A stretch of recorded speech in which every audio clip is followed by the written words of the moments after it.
Run the code online or download from codegive.com, link in the description below. In this tutorial, we'll walk through the process of performing sentiment analysis on product reviews using Python.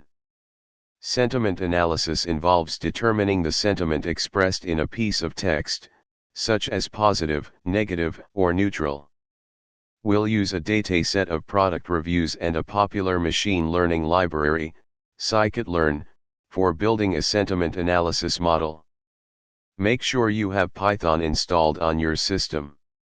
You'll also need the following libraries. You can install these libraries via pip.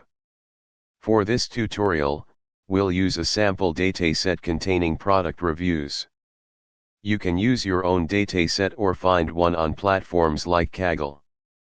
In this tutorial, we covered the process of performing sentiment analysis on product reviews using Python.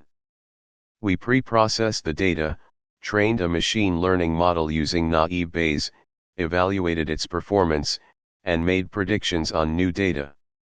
Sentiment analysis can be a valuable tool for businesses to understand customer opinions and improve their products or services. Experiment with different algorithms and techniques to further enhance the model's accuracy and robustness. ChatGPT.